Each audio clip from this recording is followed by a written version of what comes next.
ஓம் சாந்தி. எல்லோரும் சந்தோஷமாக இருக்கிறீங்களா? இன்றைய காலகட்டத்தில் சின்ன குழந்தைங்களுக்கு அப்படி கோபம் வருது. எல்கேஜி யூகேஜி படிக்கிற குழந்தைக்கு பார்க்கும்போது நமக்கு பயமாக இருக்குது. இப்போவே இப்படி இருந்தால் பின்னாடி எப்படி இருக்கும் அப்படின்ட்டு. ஏன்னா முந்தைய ஜென்ரேஷன்லலாம் அப்படி கிடையாது. அப்படியே கோபம் வந்துச்சுன்னா ஒரு 6th 7th அந்த டைமில் தான் வரும். இப்போ எல்லா குழந்தைங்களுக்கும் அப்படி கோபம் வருது. அதுக்கு முக்கியமான காரணம் என்ன அப்படின்னா, இன்னொரு விஷயம் ரொம்ப பெருமையாக சொல்லுவாங்க. என் பையன் எவ்வளோ புத்திசாலி தெரியுமா, என் பேரன் எவ்வளோ புத்திசாலி தெரியுமா அப்படின்னு. ஏன் புத்திசாலி? கூட கூட பேசுகிறதுனால புத்திசாலியா? ஸோ பயங்கரமாக பேசிக்கிட்டே இருக்கிறாங்க குழந்தைங்க, சின்ன குழந்தைங்க. எவ்வளோ பெரியவங்களாக இருந்தாலும் அது ஒரு தயக்கம் எதுவுமே கிடையாது. தெரியாதவங்கக்கிட்டேயும் பயங்கரமாக பேசுகிறாங்க. இன்னொரு விஷயம், கம்முனே இருக்க மாட்டாங்க. ஏதாவது ஒன்று டிவியை நோண்டுவாங்க, ஃபோனை நோண்டுவாங்க, அல்லது பசங்க கூட போய் விளையாண்டுட்டே இருப்பாங்க. ஆனால் கொஞ்ச நேரம் அவங்களால உட்காரவே முடியாது. ஸோ இது எல்லாம் பிடிச்சிருக்குது பெரியவங்களுக்கு. ஆனால் கோபப்படுறது மட்டும்தான் அவங்களுக்கு பிடிக்கல. ஆனால் இதற்கும் கோபப்படுறதுக்கும் நிறைய தொடர்பு இருக்குது. ஆக்சுவலாக இந்த கோபப்படுற குணம் முன் ஜென்மத்திலேருந்து வருதுன்றதும் உண்மை தான். முன் ஜென்மத்தில் இப்போ எல்லாருமே கோபம் நிரம்பியவர்களாக தானே இருக்கிறாங்க. இப்போ இறந்து அவங்க குழந்தையாக பிறந்தால் எப்படி பிறப்பாங்க? அப்படி தான் பிறப்பாங்க இல்லையா? அப்போ அதுவும் இருக்குது. அதே நேரத்தில் நிறைய விஷயங்களை தெரிஞ்சுக்கிற ஆர்வம் அப்படின்னு நாம் நினச்சிக்கிறோம். ஆனால் அதோடைய உண்மையான அர்த்தம் என்னென்னா, வெளி உலக விஷயத்தில் மயங்குது. தெரிஞ்சுக்கிறதுன்ற பேரில் அதானே நடக்குது இல்லையா? டக்கு டக்குன்னு மயங்குது. செல்ஃபோன், வீடியோ கேம், அது இதுன்ட்டு. ஸோ ஏதாவது ஒன்றுத்தில் அது மயங்கிக்கிட்டே இருக்கணும் அப்படின்னு ஆசைப்படுது. காரணம், முன் ஜென்மத்தில் அப்படி தான் இருந்திருக்கிறோம் எல்லாருமே. இப்போ ஜென்ரேஷன் அப்படி தானே இருக்குது. ஏதோ ஒரு சோஷியல் மீடியா ஏதோ ஒன்றுத்தில் மயங்கிட்டு இருக்கிறாங்க. ஸோ அப்போ அது அடுத்த ஜென்மம் எடுக்கும்போதும் அதே குணம் வெளிப்படுது. அப்போ இந்த மயங்கிறதுனால என்ன ஆகுதுன்னா, நம்மளுடைய ஆத்மா சக்தி இழக்குது. ஆத்மான்றது உயிர். அது பூர்வ மத்தியில் நட்சத்திரம் மாதிரி ஜொலிக்கினால தான் இங்கே போட்டு வைக்கிறோம். ஸோ அந்த ஆத்மாவில் தான் மனம், புத்தி இதெல்லாம் இருக்குது.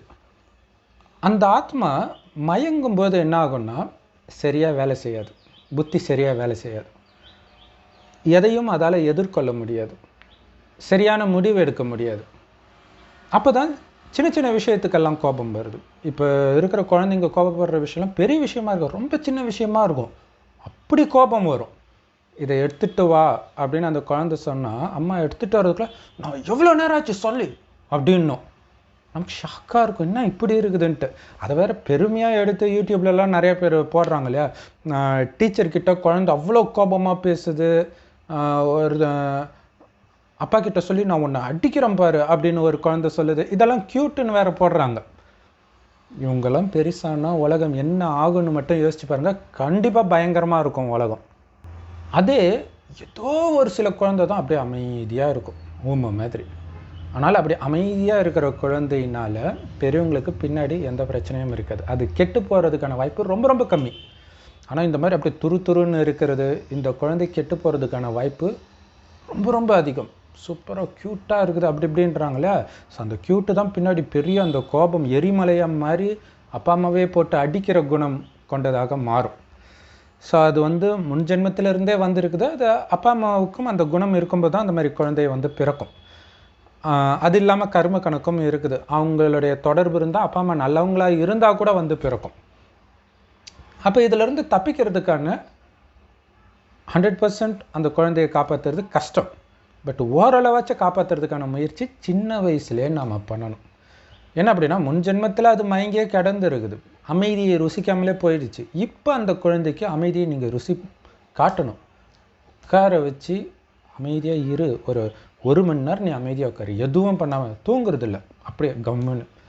ஸோ அப்போ அமைதியாக இருக்கும்போது அந்த அமைதியின் சுவையை அது உணர தான் வெளியில் போகும் பொழுது அந்த அமைதி போகுதுன்றதை அந்த குழந்தை உணரும். ஸோ அப்படி அமைதியை நாம் உணர வைக்கணும். அப்படின்னா சும்மா அமைதியாக இருந்தால் கூட குழந்தையுடைய மைண்டை ஐயோ போர் அடிக்குதுன்னு குழந்தைங்க சொல்லிக்கிட்டே இருக்கும். அந்த மாதிரி ஆயிடுச்சு இப்போ குழந்தைங்க சின்ன வயசுலே. அப்போல்லாம் சின்ன வயசு குழந்தைங்களும் போர் அடிக்குதுன்னு சொல்ல மாட்டாங்க. அது ஒரு 8th ஸ்டாண்டர்ட் 10th +2 அந்த டைமில் தான் போர் அடிக்குதுன்ற வேர்டே சொல்லுவாங்க. ஆனால் இப்போ அந்த குழந்தைக்கு ஒரு நிமிஷம் எதுவும் இல்லாட்டினா கூட அப்படி ஒரு பைத்தியம் பிடிச்ச மாதிரி இருக்குது. ஸோ அப்படின்னா என்ன அர்த்தம், அந்த எண்ணத்தின் வேகம் அந்த அளவுக்கு அதிகமாக இருக்குது. ஆனால் ஒரு டைமில் ஃபோன் இருக்காது, டிவி இருக்காது, கரண்ட்டே இருக்காது. அப்போ ஆத்மா வேற சக்தி இழந்து கிடக்குது. அப்போ அது வெடிக்கும், பைத்தியம் மாதிரி ஆகும். அந்த நேரம் அந்த கோபத்தோடைய உச்சத்துக்கு போகும். அப்போ தான் இந்த உலகத்தில் இனக்கலவரம், மதக்கலவரம் எல்லாம் தன்னைத்தானே வெட்டிக்கிட்டு சாவாங்க. இப்போ நிறைய இடத்துல அதை பார்க்குறோம். இந்தியாவிலையும் நிறைய மதக்கலவரம், இனக்கலவரம்லாம் கண்டிப்பாக வரும். ரத்த ஆறு ஓடும்னு இறைவன் சொல்கிறார். ஸோ அதிலிருந்து நம்ம குழந்தையை பாதுகாக்கணுன்னா இப்போவே அந்த குழந்தைக்கு அமைதியை போதிங்கள். ஸோ உண்மையான அமைதி இறைவனை நினைக்கும் பொழுது தான் வரும். ஸோ இறைவனை நினைக்க தான் அமைதியாக இருக்கிறதுக்கான சக்தியே கிடைக்கும். ஸோ அப்போ உங்களுடைய குழந்தைக்கிட்ட நீ அழியக்கூடிய உடம்பில் ஆத்மா, புருவ மத்தியில் நட்சத்திரம் மாதிரி ஜொலிக்கிற, அது இப்போ சக்தி இழந்து கிடக்குது. சக்தி அடையணும்னா நம்ம எல்லாருக்கும் அப்பாவாக இருக்கிறது சிவபெருமான். அவரை தான் அல்லா பரமபிதான் எல்லா மதத்திலும் சொல்கிறாங்க. ஸோ உங்கள் மதத்துக்கு ஏற்ற மாதிரி ஏதாவது சொல்லுங்கள். அப்போ அவர் செம்பொன் நிறமான உலகம், இதை தான் பரந்தாமம்னு இந்துக்களும் பரலோகம்னு கிறிஸ்தவர்களும் சொல்கிறாங்க. இந்த செம்பொன் நிறமான உலகத்தில் நட்சத்திரம் மாதிரி ஜொலிக்கிறார். நாம் ஆத்மாக்களும் இந்த பூமிக்கு உடல் எடுப்பதற்கு முன்பு இங்கே தான் இருந்தோம். ஸோ இப்போ புத்தியினால் வெறும் ஆத்மா மட்டும் அங்கே போய் சிவபெருமான பார்த்துக்கிட்டே இருக்கணும், அப்பான்னு அன்பா. ஸோ அப்படி எந்த அளவுக்கு நீங்கள் பார்த்துக்கிட்டே இருக்கீங்களோ அந்த அளவுக்கு பூர்வமத்தி துடிக்கும். குழந்தைங்களுக்கு ஈஸியாக துடிக்கும், டக்குன்னு துடிக்கும். ஏன்னா அந்த குழந்தை பரிசுத்தமாக இருக்குது இல்லையா. ஸோ அப்போ சக்தி எடுக்க என்ன ஆகும் அப்படின்னா இந்த வெளி உலகத்தில் அது மயங்காது. அப்போ அந்த கோபப்படுறது எல்லாமே குறைய ஆரம்பிக்கும். ஸோ அப்படியே நீங்கள் குழந்தைக்கு நீங்கள் ஏதாவது கிஃப்ட் கொடுக்கலாம். 1 மணி நேரம் உட்காந்தா உனக்கு அந்த குழந்தைக்கு பிடிச்ச ஏதாவது சாக்லேட், இல்லை தெரியும் இல்லையா குழந்தைய குஷிப்படுத்துறது எதுன்ட்டு. ஸோ அந்த மாதிரி அதேமாரி ஒரு மாதம் ஃபுல்லாக அதே மாதிரி டெய்லியும் 1 மணி நேரம் 2 மணி நேரம் உட்காந்தா வேறு ஏதாவது கொடுக்குறேன், ஏதாவது ஒன்று வாங்கி கொடுக்குறேன் அந்த குழந்தைக்கு பிடிச்ச மாதிரி, அதே நேரத்தில் யூஸ்ஃபுல்லானதாகவும் அந்த மாதிரிலாம் நீங்கள் சொல்லி நல்ல வழிக்கு எடுத்துகிட்டு வரணும். ஏன்னா இப்போ ஸ்கூல் இனிமேல்ட்டு திறப்பாங்களா அப்படிங்கிற மாதிரி இருக்குது இல்லையா. இந்த நோய் இதை முடிஞ்சோடனே வேற கூட வரலாம். ஏன்னா உலகம் அழிகிற நிலையில் இருக்குது, டக்குன்னு என்ன வேணாலும் நடக்கும். ஸோ அதனால் இப்போவே நீங்கள் அந்த குழந்தையை பக்குவப்படுத்தலை அப்படின்னா உங்களுக்கு தான் பிரச்சனை இல்லையா. நீங்களும் வீட்டிலே ஒர்க் ஃப்ரம் ஹோம் பண்ணணும், குழந்தையும் வீட்டிலே இருக்கும். அப்போ அந்த குழந்தைக்கு போர் அடிக்குது, அதுக்கான தீனி கிடைக்கலன்னா அது கடைசியில் உங்களை தான் டார்ச்சர் பண்ணும். வளர இன்னும் பயங்கரமாக இருக்கும் இல்லையா. ஒய்ஃப் பேச்சை கேட்டு அடிக்கிறது, தண்ணி அடிக்கிறது, இது எல்லாமே. ஏன்னா அந்த போதை, வெளி உலக விஷயத்தின் போதை தான் பிறகு காமத்தின் போதை, சாராயம் போன்ற போதை, இதுக்கெல்லாம் பிடிச்சி தள்ளுறது. ஸோ இதை புரிஞ்சுக்கணும். நீங்கள் பாட்டுக்கு குழந்தை என்னமா பேசுது சிரிச்சுன்னு வந்தீங்கன்னா பின்னாடி அதுவே ஆப்பு வைக்கும்போது நொந்துடுவீங்க. இன்னொரு விஷயம், அந்த மாதிரி குணம் உள்ள குழந்தைங்க உங்கள் குழந்தையோட சேர அனுமதிக்காதீங்க, எவ்வளோ நல்ல குழந்தையாக இருந்தாலும் சரி. ஏன்னா குழந்தைங்க அப்படியே கிரகிக்கும், சுற்றி இருக்கிற அந்த குணத்தை கிரகிக்கும். ஸோ ரொம்ப அந்த மாதிரி கோபப்படுற அந்த குழந்தை கூட இருக்கும் பொழுது பார்த்திங்கன்னா அது பண்ணுறதே இது பண்ணிகிட்டு இருக்கும். அப்போ அதுக்கு எப்படி கோபம் வருமோ அதே மாதிரி இதுக்கும் கோபம் வரும். அடுத்தது, கோபப்பட்டாதான் நம்ம நினைச்ச காரியம் நடக்கும் அப்படிங்கிற எண்ணம் வேறு ஆழமாக பதியும். ஸோ அதனால் குழந்தைகளை அப்படி அனுமதிக்காதீங்க. அடுத்தது, இறைவன் கடைசின்னு 1 வருடம் கலியுகம் அழியிறதுக்கு முன்னாடி இந்த ஞானத்தை கொடுக்குறார் ஒரு வயோதிகர் உடல் மூலமாக. அதை முரளின்னு சொல்கிறோம். எல்லா ராஜயோக தியான நிலையத்திலும் முற்றிலும் இலவசமாக போதிக்கப்படுது. அது குழந்தைங்களுக்கு டக்குன்னு புரியாது, ஏன்னா குழந்தைங்களுக்கு படிக்கவே தெரியாது. ஆனால் அந்த வயசுலேயே நீங்கள் மாற்றணும். அப்போ என்ன ஆகுனா நீங்கள் தான் அதை படிக்கணும் இல்லையா.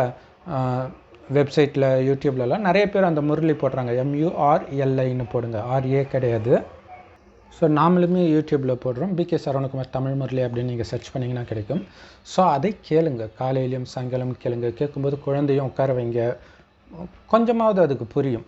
அடுத்தது, அதிலிருந்து நீங்கள் சாரமாக எடுத்து, ஏன்னா நான் போடுறதே சாரமாக எடுத்து தான் போடுறேன், ஈஸியாக புரிகிற மாதிரி. ஸோ அதில் குழந்தைக்கு இன்னும் ஈஸியாக எப்படி புரிய வைக்கலாம், அதில் ஒரு 10-15 பாயிண்ட் வருதுன்னா அதை ஒரு 2 பாயிண்ட்டாக மட்டும் எடுத்து அந்த 2 மட்டும் ஞாபகம் வச்சுக்கணும். குழந்தை நாள் ஃபுல்லாக நீங்கள் எப்போ கேட்டாலும் அந்த குழந்தை சொல்லணும் அப்படின்னு ப்ராக்டிஸ் பண்ணுங்கள். ஸோ அப்படியே வச்சா அதுக்கு ஏதாவது கிஃப்ட்டு அல்லது மார்க்கு போடலாம், காசு செலவு பண்ணாமல் மார்க்கு கூட போடலாம். ஸோ இன்றைக்கி இவ்வளோ மார்க் நீ எடுத்திருக்கிற, அது நிறைய குழந்தைங்களுக்கு பிடிக்கும். ஸோ அந்த மாதிரி அடுத்தது அந்த கிரேடெல்லாம் கொடுப்பாங்களே, ஏ கிரேட், பி கிரேட், சி கிரேடுன்ட்டு, இந்த மாதிரி ஏதாவது பண்ணலாம். பண்ணி அந்த குழந்தைக்கு வந்து இந்த ஞானம், இந்த ஞானத்தில் பார்த்திங்கன்னா நான் அமைதியாக இருக்கணும், அன்பாக இருக்கணும், யார் கூடயும் சண்டை போடக்கூடாது, இந்த மாதிரி விஷயங்களை வந்து இறைவன் ஒவ்வொரு விதமாக சொல்லுவார். அதை குழந்தைக்கு ஏற்ற மாதிரி நீங்கள் கன்வெர்ட் பண்ணி கொடுக்கணும், அவ்வளோதான். ஸோ இதை மட்டும் நீங்கள் பண்ணிக்கிட்டே இருந்தீங்கன்னா இந்த குழந்தை, உங்கள் குழந்தை முன் ஜென்மத்தில் பயங்கரமான கோபக்காரன், ஏன் கொலைகாரனாகவே இருந்தால் கூட இப்போ உங்களால் மாற்ற முடியும். ஏன்னா பெத்த அப்பா அம்மா நீங்களே அந்த குழந்தையை பற்றி கவலைப்படலைன்னா இந்த சமுதாயம் கவலையப்படும். அது இன்னும் அந்த குழந்தைக்குள்ளே இருக்கிற அசுர குணத்தை தூண்டி இன்னும் மோசமானவர்களாக தான் மாற்றும். அதனால் எச்சரிக்கையாக இருங்க.